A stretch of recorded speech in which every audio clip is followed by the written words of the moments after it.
அன்பானவர்களே, ஆண்டவராகிய இயேசுவின் நாமத்தில் உங்களை அன்போடு வாழ்த்துகிறேன். ஆண்டவர் உங்களை ஆசீர்வதிக்கும்படி உங்களோடு பேசும்படி ஒரு வசனத்தை வாசிக்கிறேன்.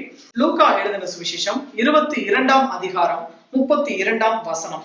நானோ உன் விசுவாசம் ஒழிந்து போகாதபடிக்கு உனக்காக வேண்டிக் கொண்டேன். நீ குணப்பட்ட பின்பு உன் சகோதரரை ஸ்திரப்படுத்து என்றார். பாருங்க, ஆண்டவர் சொல்றாரு, உன் விசுவாசம் ஒழிந்து போகாதபடிக்கு உனக்காக வேண்டிக் கொண்டேன். பாருங்க, நிறைய விஷயங்கள்ல இன்னைக்கு சோர்ந்து போயிருக்கிறீங்க.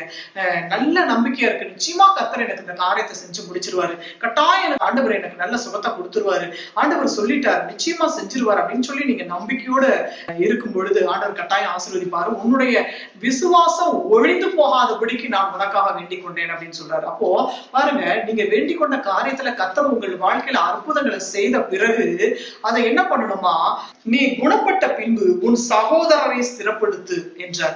நீங்க ரட்சிக்கப்படணுமா, ஆண்டவர் உங்களை தேடி வந்து இன்னைக்கு உன் ஆண்டவர் உங்களை ரட்சித்து இருக்கிறார், அவருக்காக ஆண்டவர் உங்களை எழுப்பி பிரகாசிக்க பண்ணி இருக்கிறார் அப்படின்னா அடுத்து உங்களுடைய சகோதரர்களை என்ன பண்ணணும், நீங்க ஸ்திரப்படுத்து அப்படின்னு சொல்லி ஆண்டவர் சொல்கிறார். அவர்களும் ரட்சிக்கப்படணும், அவங்களே கர்த்தர் ஆசீர்வதிக்கணும்னு சொல்லி நீங்க அவர்களுக்காக நீங்க ஜெபம் பண்ணணும் அப்படின்னு சொல்லி ஆண்டவர் சொல்லுகிறார். பிரியமானவர்களே, நீங்க ரட்சிக்கப்படணும், நீங்க நல்ல வாழ்க்கை வாழணும்னு சொல்லி ஆண்டவர் விரும்புகிறார். நிச்சயமாகவே தேவன் தெரிந்து கொண்ட ஒரு பாத்திரம் அது வெறுமையா இருக்காது, அது நல்ல ஆசீர்வதிக்கப்பட்ட ஒரு பாத்திரமா தான் இருக்கும். ஆண்டவர் உங்களை தேடி வந்திருந்தார்னா கட்டாயம் நிச்சயமா ஆண்டவர் ஒரு பெரிய அற்புதங்களை அதிசயங்களை உங்க வாழ்க்கையில செய்திருப்பார். அதை நீங்க உங்களோட அப்படியே மறைச்சிக்காம அந்த அன்பை, கிறிஸ்துவனுடைய அன்பை, நீங்க கர்த்தர் உங்களை பலப்படுத்தின, உங்களை ஆசீர்வதித்த அந்த ஆசீர்வாதத்தை உன்னுடைய சகோதரர்களுக்கும் நீங்க சொல்லணும்னு சொல்லி ஆண்டவர் விரும்புகிறார். நாம் ஜெபிப்போம். ஆண்டவரே, உமக்கு ஸ்தோத்திர ராஜா, உமக்கு நாங்கள் நன்றி செலுத்துகிறோம் சாமி. நானும் உன் விசுவாசம் ஒழிந்து போகாதபடிக்கு உனக்காக நான் வேண்டிக் கொண்டேன். நீ குணப்பட்ட பின்பு உன் சகோதரனை ஸ்திரப்படுத்து என்று நீர் சொல்லி இருக்கிறீர் ஆண்டவரே.